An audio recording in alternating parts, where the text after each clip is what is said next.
Well, let's get to our first conversation this afternoon. The Nigerian Economic Summit Group, collaboration with the Federal Ministry of Budget and Economic Planning, has officially announced preparations for the 31st Nigerian Economic Summit, NESG-31, scheduled to take place from October 6th to 8th in Abuja. Addressing newsmen at the press conference in Lagos, NESG's chairman, Mr. Niyi Yusuf, said this year's theme, the reform imperative, building a prosperous and inclusive Nigeria by 2030, will focus on new reforms that will transform the country's economy from its stable state to a growing one. Mr. Yusuf explained that the summit will concentrate on accelerating structural reforms to enhance economic stability, promote inclusive growth, and position Nigeria to achieve its long-term development goals. He noted that over the past 3 decades, the summit has evolved through 5 phases of Nigeria's economy, from pre-reform crisis of 1980s and 1990s to the reform initiatives of the 2000s and the traction of Vision 2020 and the recent volatility caused by the recession and the pandemic. Well, our conversation today will focus on one of the sub-themes of this forthcoming conference, which is strengthening institutions for sustainable impact. My guest is the Chief Executive Officer of the Nigerian Economic Summit Group, Dr. Tayo Adeloju. He's live in the studio, and we get to that conversation right about now. Dr. Adeloju, it's good to have you in the studio. Thank you so much for coming in. It's a pleasure to be here as always, and thank you for having us. All right then, I'm reading through this, and I know it's no more news that President Bola Tinubu has taken bold steps. That's what people call it, bold reforms. Even the international body like IMF, World Bank has alluded to that these are indeed bold steps.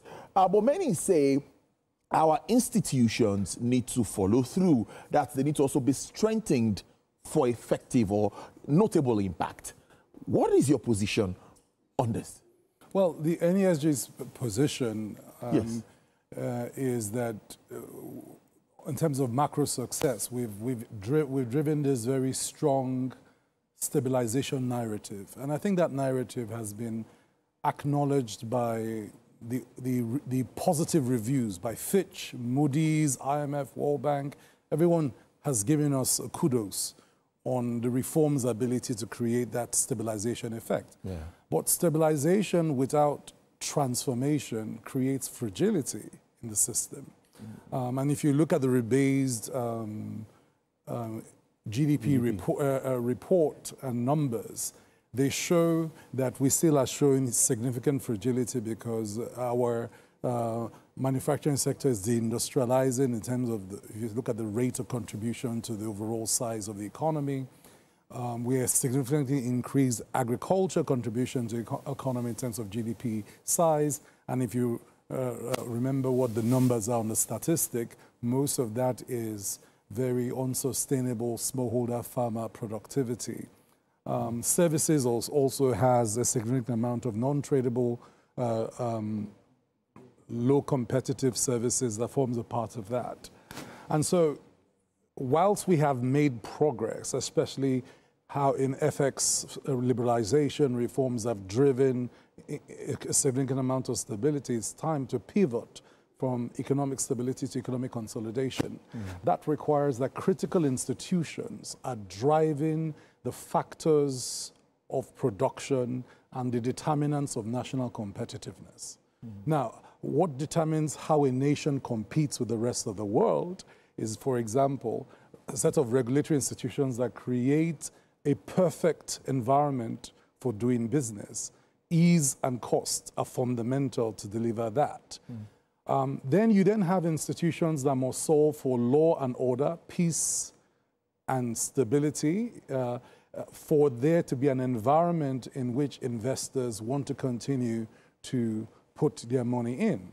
And some of the best ideas from the president, many executive orders brilliantly framed, if they are not effectively executed by strong institutions, then you have a suboptimal effect. Like what we've seen in the oil and gas space. Absolutely. And all of that. So, for example, look at the formidable tax law that have been passed. But passing the tax law does not make it happen, right?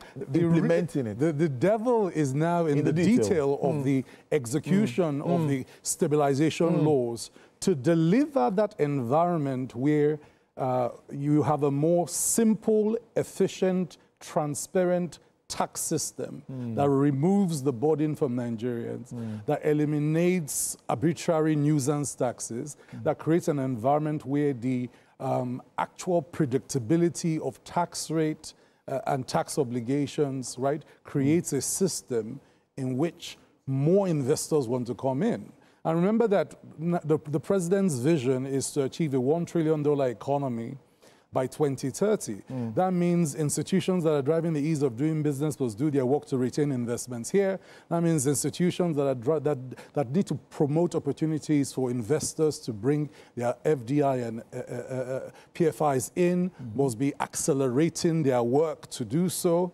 That means that, you know, peace and security, which goes to the strength of our national security forces and our police to be able to create an ambient environment in which we can all function must happen. That means regulators must regulate in a way that drives market development and market growth and not impede it. All this focuses on strengthening of institutions.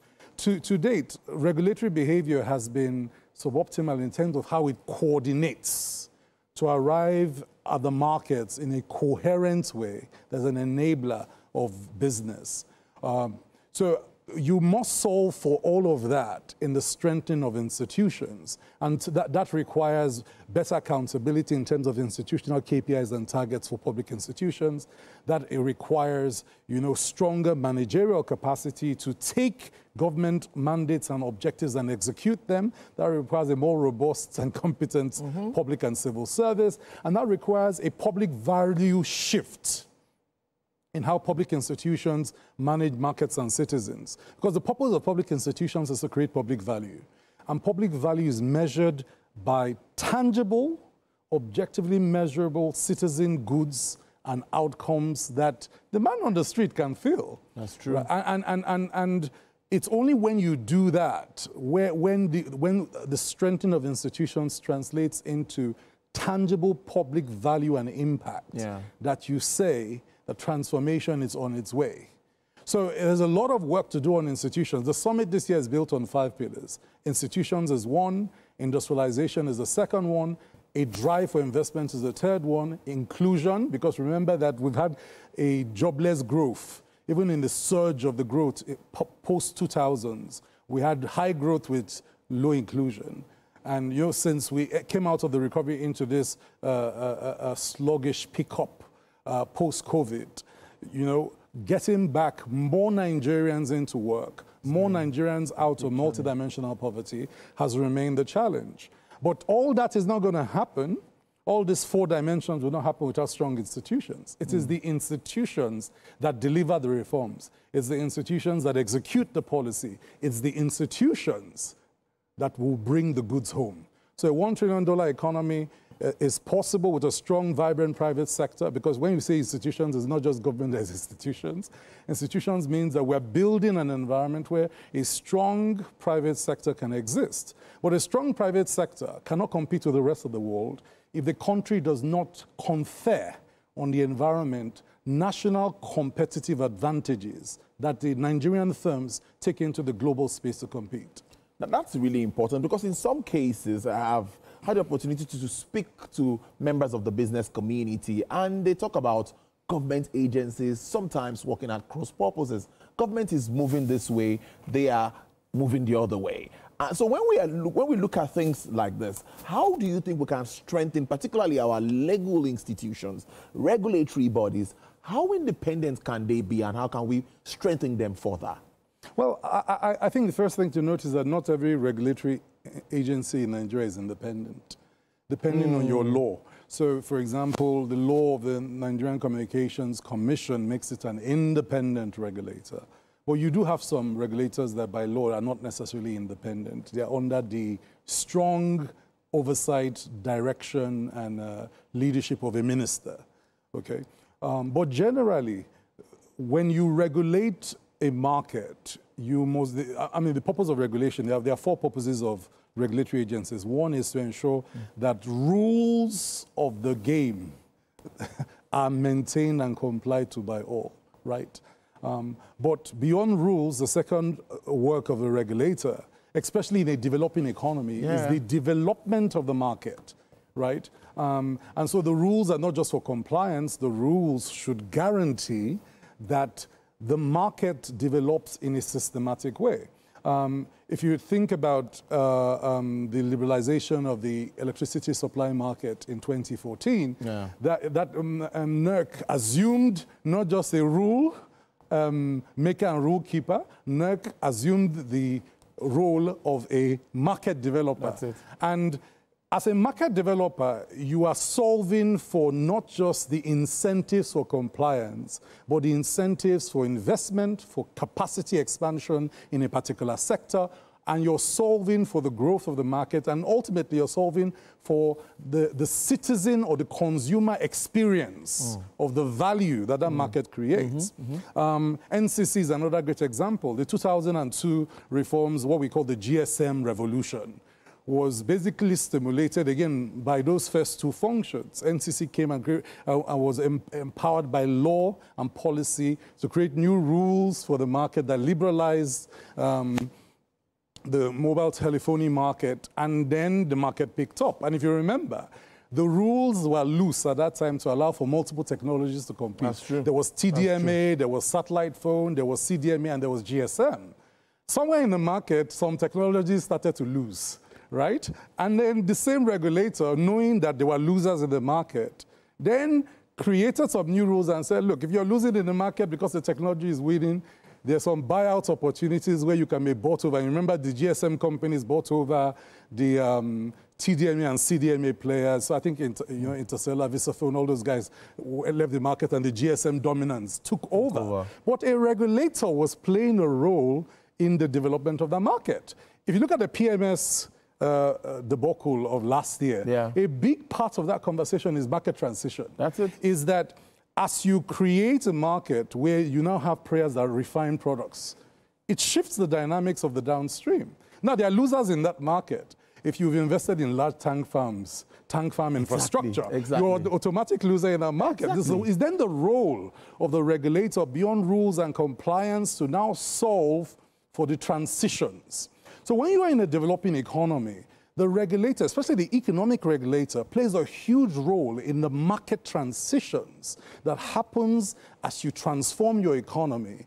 And therefore, the regulator has a third role of being the strategic foresight owner for the industry. You're not just predicting where the industry will be today, you're predicting where the industry will be tomorrow. If you look at the installed capacity in refining products, PMS products in Nigeria, our strategic future is being a dominant regional hub for all refined products.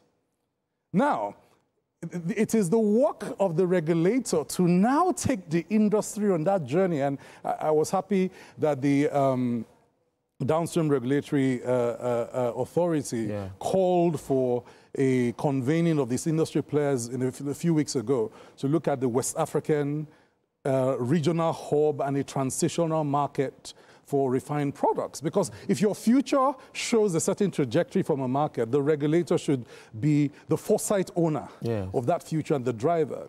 The fourth is that the regulator plays the role of an honest arbiter in a range of moving dynamics and cannot simply assume a political posture. And that's where your independent regulatory, that's why the best practice is you create a regulator and make it independent. The independence comes from wanting the regulator to assume this neutral arbiter role where he can look at all sides of the table and not take a side.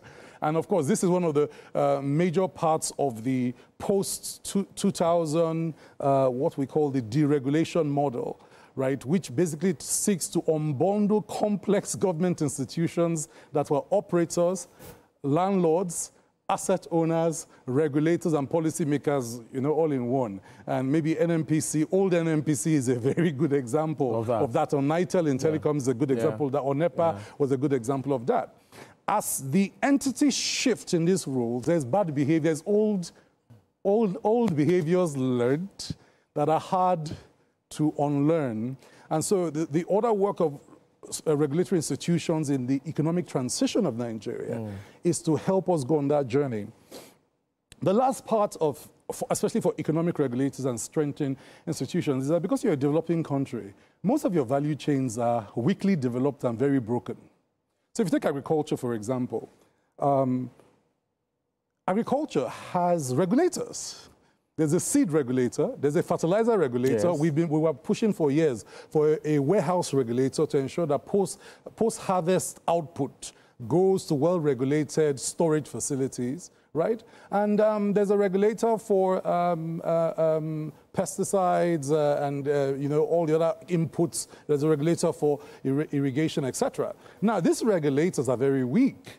Now, if you want to grow agriculture into industrial agriculture, then you must strengthen the capacity of the seed council to not just promote seed quality, but to promote seed investment, to expand high-yield, high-value seed and scale it. The current penetration on seeds in Nigeria is high-yield seeds, about 2% of penetration in Nigeria, which means most of our farmers are solving for grains and therefore are pegged at a low-yield capacity. That's the work of a regulator.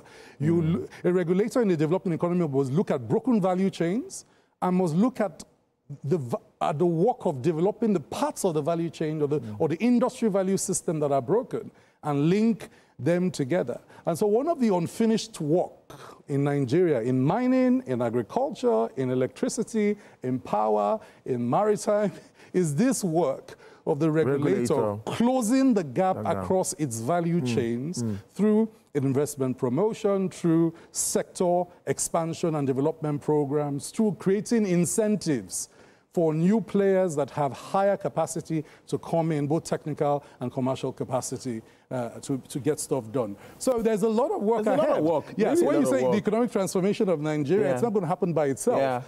These institutions must be strong enough to guide that process and take it on that journey. And that's why at the summit this year, strengthening institutions is a big play. Now, the non-economic regulators, especially the regulator of behaviors, so the police regulates law and order, the national security forces regulate security risk, you know, the road safety regulates traffic.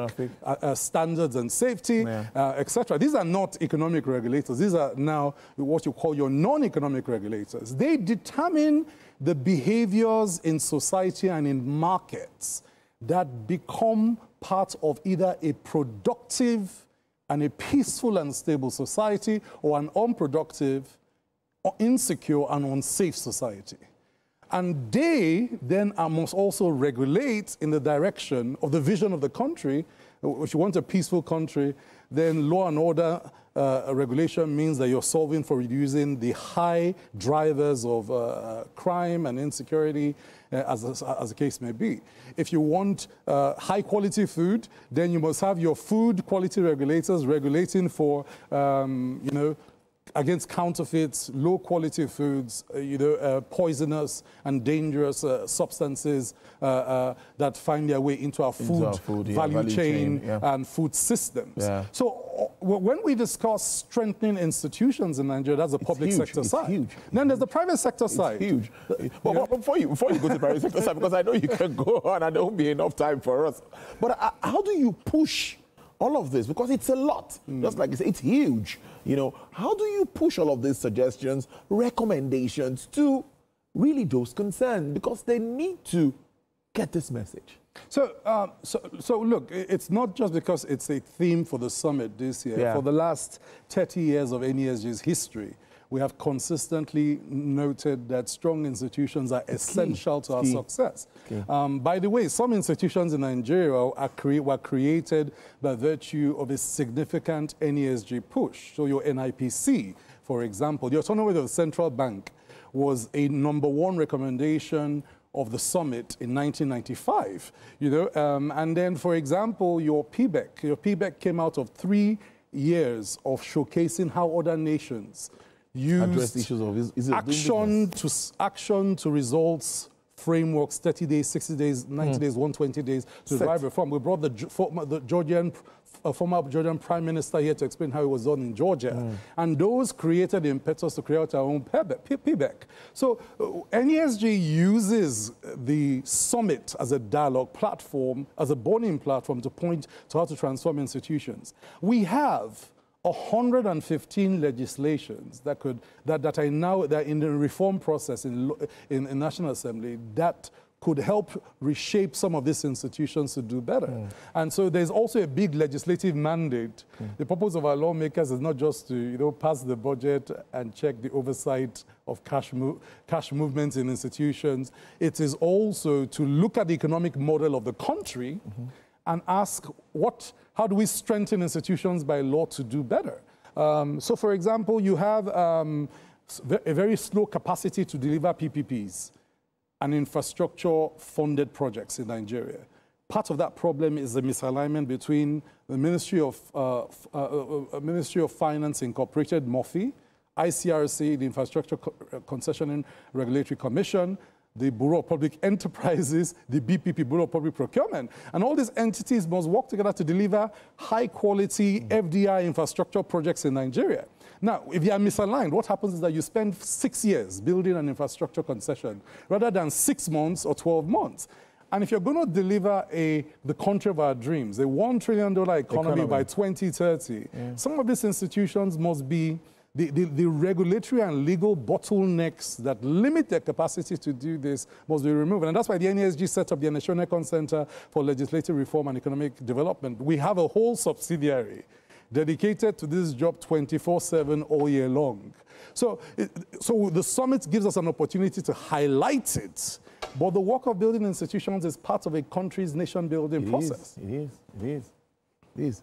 It's a big one. I think it's a good way to leave it. I know we can't take, but it's an interesting conversation. I'm waiting for us to get to. And all of you get to the summit 6th to 8th of October, and we will deep dive into it. Into all of this. Yes. Dr. Tayo Adeloju is the CEO, Chief Executive Officer of the Nigerian Economic Summit Group, breaking it down for us. A lot to gain at that summit, and we'll be there, to get the best out of it. Thank you so much. Do enjoy the rest of your day. Thank you so much for having me. All right.